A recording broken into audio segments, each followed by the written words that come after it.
So I may have started without y'all, but honestly, this figure was so easy to take it apart you could do it with your eyes closed. But what we're looking at here is the mainline Rise of the Beasts Rhinox that we are going to turn into the Decepticon wrestling pretender, Stranglehold. So I started out by taping off all of the bits that I didn't want to paint, that being the kind of armpit joints as well as all of the mushroom pegs, just because I didn't want any paint built up on there. I also figured out that you can split the head in half, which is kind of pointless for this custom, but it's something that you can do. And I initially tried to tape up the face as well, because I liked the silver on the face, but I was going to paint the entire helmet red. So this was an attempt that I inevitably didn't go with, and instead just went ahead and primed everything. So here is the face primed, and then I also went and primed 2 of the shoulders and 1 of the forearms, because not all of the pieces on this figure ended up getting painted. The design philosophy was that I wanted to keep this thing kind of natural looking. So I took this matte tan and I'm just lightly dry brushing over a bunch of the torso bits, just to make it look like it's a little bit of like caked on mud added to the body. And unfortunately, I did not keep any of this in frame, so I apologize that you can't actually see what I'm doing, but it is just really quick strokes over the plastic with a very minimal amount of paint on the brush. Just enough to bring out the sculpt on the figure, because it is sculpted very well. And then here are the red bits. We have the head, we have an entire arm, and then we have just a shoulder and the horn. And this was actually a bit more purple than I wanted it to be, and here is the paint that I used in itself. The pictures that I've seen have his armor detail in a really kind of bold, bright red. But as previously stated, I wanted to try to make the colors feel a bit more natural, so I wanted them to be more like a burgundy. So what I ended up doing was taking this red acrylic paint and then using the exact same dry brushing technique from the tan to lightly go over these purples to try and brighten them up a little bit. And then, funny enough, especially on the horn, it kind of ends up looking like blood spatter, which is strangely applicable to a savage gladiatorial wrestling person such as Stranglehold. So I think it worked out pretty well. Moving on to the legs, they were all pretty much just one big piece apart from the thighs. So I tried my best to maneuver all the bits in such a way that it could all evenly get painted. And then the entire lower half of the body is pretty much just brown. So that's what you see here. And here is everything just drying. Moving on now to some detail work. We are going to paint the chains on the shoulders as well as some of the more kind of mechy, mechanical-ish details along the head and the legs. Or arms, depending on how you look at them. So we're just taking this metallic gunmetal silver and applying several layers onto each of the techie things to make them look more mechanical and to break up the red a little bit.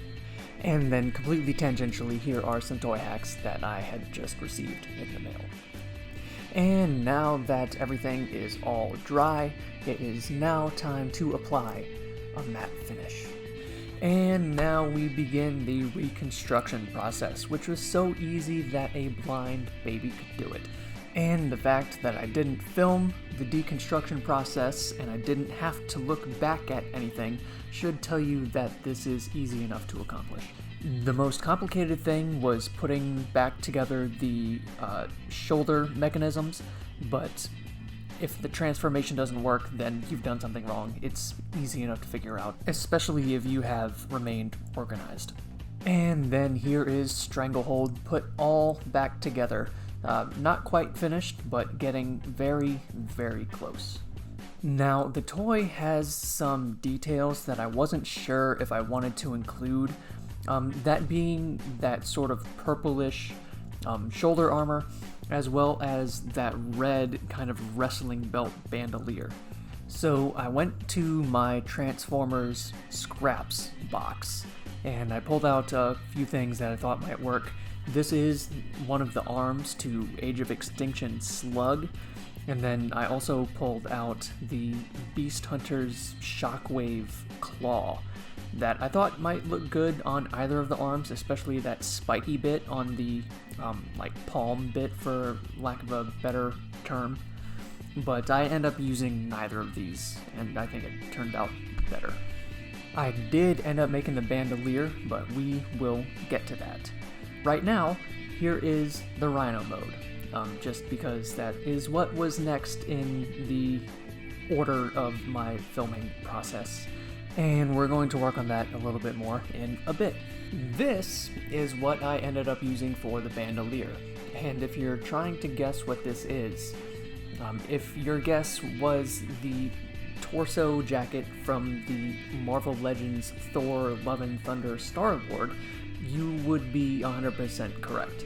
I had recently gotten rid of all of my Marvel Legends, but I kept that figure because I had taken it completely apart for custom fodder, and well, it ended up coming in handy, didn't it? But in the meantime, we are going to start work on the Rhino mode, and specifically we are going to do that tan dry brushing on the brown part as well, just because in its current state I felt like it didn't feel as cohesive, and the chocolate brown really just wasn't detailed enough to be interesting to me. So to blend the two halves of the Rhino together a bit, that was the decision that I made, and then just following the same processes of using only a little bit of paint, and honestly a little bit of paint can go a long ways, and I found that especially true on this darker color here, and luckily I did end up keeping it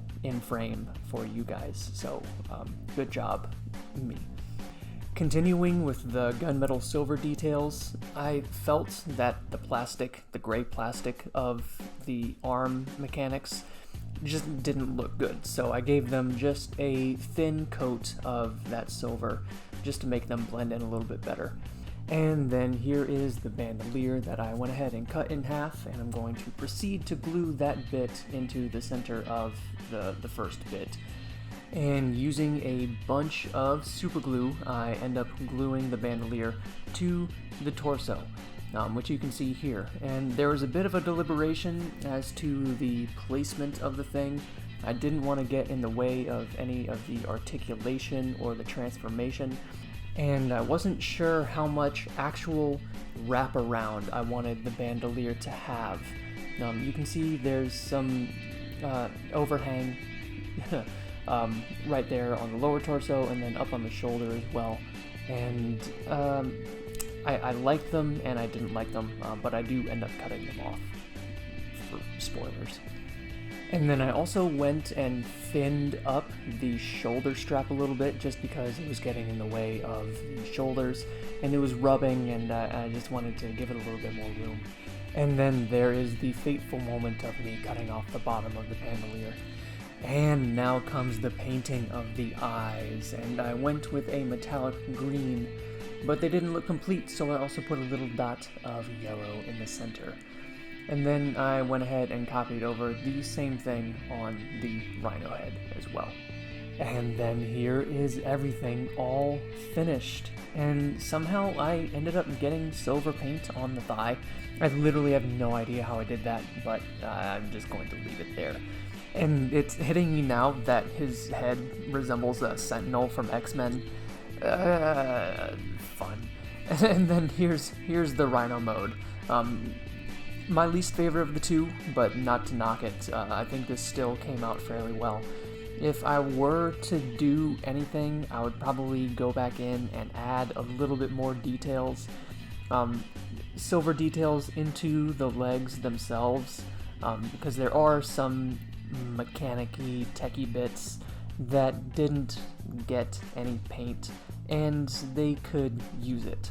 Specifically on these forearms, but at this point I'm just so stoked with how it turned out, and I will probably go back and finish it up later, but at this point, yeah, he's looking good. And here is Stranglehold with a couple other quasi-pretenders. Here is the Transmetal 2 Cheetor that I use for Catilla, and the Rise of the Beasts Scorponok, which I have on my list to be painted as Pincher. Overall, this was a super easy custom. Time-wise, I think I literally got it done in about a day, although I had to do it over the course of 2 days just to give paint adequate time to dry.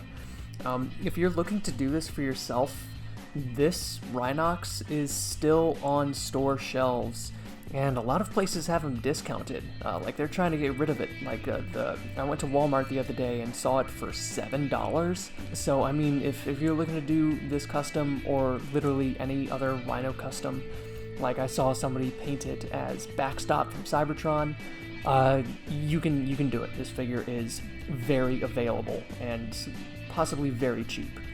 And honestly, just a good figure overall. The main issue that I have with it is that the head is not on a ball joint. But otherwise, articulation is good, transformation is simple, it's not overcomplicated, and it was a pretty easy breeze to customize this thing. So anyways, I hope you guys enjoyed, I hope you guys found this enlightening, and just to have a little fun, here is a look at some of the customs that are also on the docket, so be on the lookout for these.